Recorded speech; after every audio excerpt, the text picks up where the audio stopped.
எல்லாருக்கும் வணக்கம். Welcome back my channel. இன்னைக்கு நம்ம இதை பற்றி பேச போகிறோம் பார்த்தீங்க அப்படின்னா, பாராமிலிட்டரி ஃபோர்ஸான நம்ம இந்தியாவிலே உள்ள பெரிய பிக்கஸ்ட் பாராமிலிட்டரி ஃபோர்ஸ் சிஆர்பிஎஃப். சிஆர்பிஎஃப்ல சம்பளம் எவ்வளோ கிடைக்கும், எக்ஸ்ட்ரா பெனிஃபிட் என்ன, அலோன்சஸ் என்னென்ன பெனிஃபிட் கவர்மெண்ட் வந்து அங்கே உள்ள சர்வீஸ்மேன் கொடுக்குறாங்க அப்படிங்கிறத பார்க்க போகிறோம். கான்ஸ்டபிளுக்கு இதுலேருந்து இன்ஸ்பெக்டர் வரைக்கும் அவங்களோட ஒரு இது கவர்மெண்ட் கொடுக்குற அலோன்ஸ் என்னங்கிறத வீடியோ பார்க்க போகிறோம். அதுக்கு முன்னாடி நம்ம சேனல் ஃபஸ்ட் டைம் அப்படின்னா நீங்கள் சப்ஸ்கிரைப் பண்ணி வச்சுக்கோங்க. வீடியோ ஸ்கிப் பண்ணால் முழுசாக பாருங்கள். உங்களை எஸ்எஸ்சிடி நீங்கள் செலக்ட் ஆகி உள்ளே போகிறீங்க, உங்களுக்கு எக்ஸாம் அட்டன் பண்ணுறீங்க அப்படின்னா சேலரி பேக்கேஜ் என்ன கவர்மெண்ட் உங்களுக்கு வெல்ஃபேர் கொடுக்குது அப்படிங்கிறது தெரிஞ்சுக்கிறது ரொம்ப முக்கியம். அதனால் ஸ்கிப் பண்ணால் முழுசாக பாருங்கள். வாங்க வீடியோவில் போகலாம். First CRPF. சிஆர்பிஎஃப்னா எல்லாருக்கும் தெரியும், இந்தியாவில் பெரிய ஒரு பாராமிலிட்டரி ஃபோர்ஸான ஒன்றான ஃபோர்ஸ், ரொம்ப ஸ்ட்ராங்கான ஃபோர்ஸ். கவர்மெண்ட் வந்து சேலரி பேக்கேஜ் என்ன கொடுக்குறாங்க அப்படின்னா, 7th பே கமிஷன் தவிர்த்து கிட்டத்தட்ட 21,700 பேசிக் பே. ஒவ்வொரு இப்போ ஜாயின் பண்ணுற எல்லாத்துக்குமே 7th பே கமிஷனோட சேர்த்து 21,700 பேசிக் பே. அதுலேருந்து இன்க்ரீஸ் ஆகும். ஃபஸ்ட்டு ட்ரைனிங் பண்ணும்போது ஒரு ரூல் இருந்தது. 2017க்கு கீழே ட்ரைனிங் பண்ணும்போது ட்ரைனிஸ், அதாவது ரெக்ரூட்டுக்கு எல்லாத்துக்குமே ஒரே அமௌண்ட் தான் வரும். எப்போ ட்ரைனிங் பண்ணி முடிக்கிறீங்களோ அது வரைக்கும் உங்களுக்கு பேசிக் பே மட்டும்தான் கிடச்சிருந்தது. 2017க்கு அப்புறம் கேஸ் பண்ணாங்கன்னு சொல்கிறாங்க. கேஸ் பண்ணதுக்கப்புறம் கவர்மெண்ட் வந்து எல்லாருக்குமே ஒரே ரெக்ரூட்டுக்கும் வந்து ஒரே மாதிரியான ப்ராஃபிட்டு பெனிஃபிட் கொடுக்கணும் அப்படின்னு சொல்லிட்டு ஹெச்ஆர்ஏ, டிஏ, டிபிடி அப்படின்னு சொல்லிட்டு எல்லா பெனிஃபிட் கொடுக்க ஆரம்பிச்சிட்டாங்க.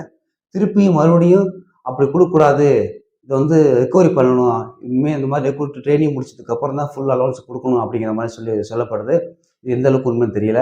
ஏன்னா ட்ரைனிங் முடிக்காமல் ஃபுல் அலவன்ஸ் கொடுத்தோம் அப்படின்னா எந்த ரெக்ரூட்மெண்ட் ட்ரைனிங் பண்ணுறதுக்கு விருப்பம் இருக்காது அப்படிங்கிற மாதிரி ஒரு பேச்சு அடிபடுது. சரி, ஓகே. ட்ரைனிங் பண்ணதுக்கப்புறம் என்ன பெனிஃபிட்? அதாங்க, இப்போ நீங்கள் பிஏபி முடிச்சிட்டிங்க. பிஏபி முடிச்சதுக்கப்புறம் பட்டாலியன் போகிறீங்க.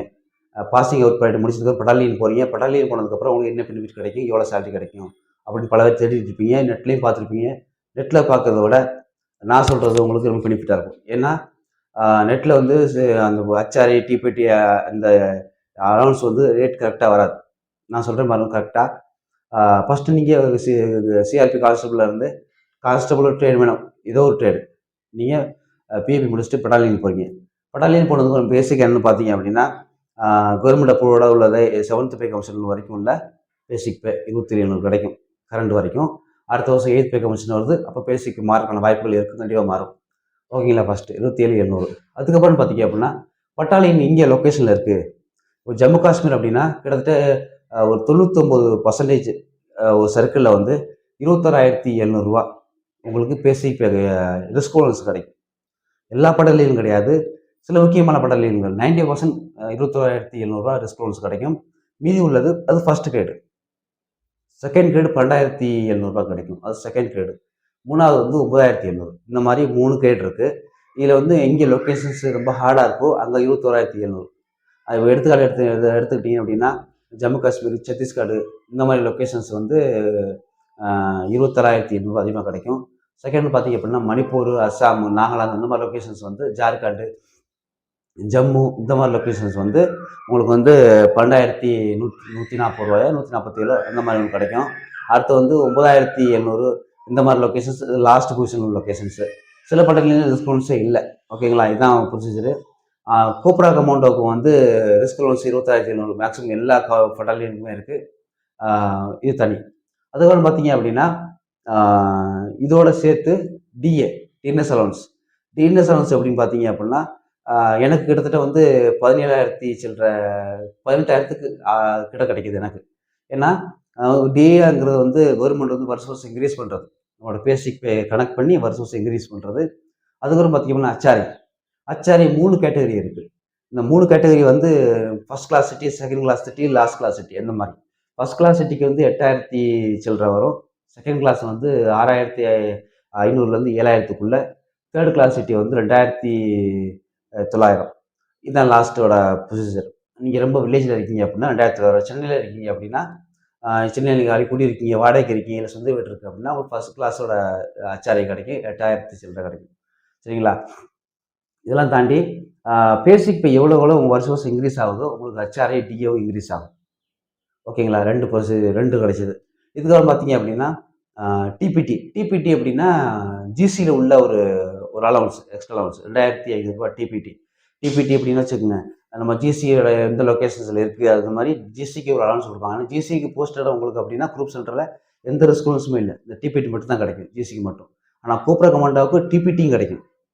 ஒவ்வொரு ஜிசியில் டிபிடியும் கிடைக்கும், ரெஸ்பான்ஸும் கிடைக்கும். இந்த மாதிரி ஜிசிலாம் இருக்குது. ஒவ்வொரு ஜிசியில் டிபிடி மட்டும் கிடைக்கும். இந்த டிபிடி வந்து அதே மாதிரி தான். ஃபஸ்ட் கிளாஸ் செகண்ட் கிளாஸ் இருக்குது. ஃபஸ்ட் கிளாஸ் வந்து 5000 ரூபா டிபிடி கிடைக்கும். செகண்ட் கிளாஸ் வந்து 2700 800 அந்த ரேஞ்சில் டிபிடி கிடைக்கும். இந்த மாதிரி ஒவ்வொரு லொக்கேஷனுக்கு தகுந்த மாதிரி ஒவ்வொரு அலவன்ஸ். மொத்தமாக சொல்ல போனால் இந்தியாவில் இருக்கிற எல்லா பட்டங்களையும் சேர்த்து சத்தீஸ்கர்லேருந்து ஸ்ரீநகர் வரைக்கும், கன்னியாகுமரியிலேருந்து ஸ்ரீநகர் வரைக்கும் ஒவ்வொரு லொக்கேஷன்லேயும் ஒவ்வொரு ரிஸ்க் லோன்ஸ் இருக்குது. அந்த ரிஸ்க் லோன்ஸ் வந்து யார் முடிவு பண்ணுறாங்கன்னு பார்த்தீங்க அப்படின்னா ஸ்டேட் கவர்மெண்ட். இப்போ வந்து ஆந்திரா பார்டர் வந்து மகாராஷ்டிரா ஆந்திரா பார்டர், மகாராஷ்டிரா ஆந்திரா சத்தீஸ்கர் 3 பார்டரையும் சேர்த்து அங்கே வந்து ரிஸ்க் லோன்ஸ் 3 பட்டாலியில் வந்து 21,700 ரிஸ்க் லோன்ஸ் கிடைக்குது.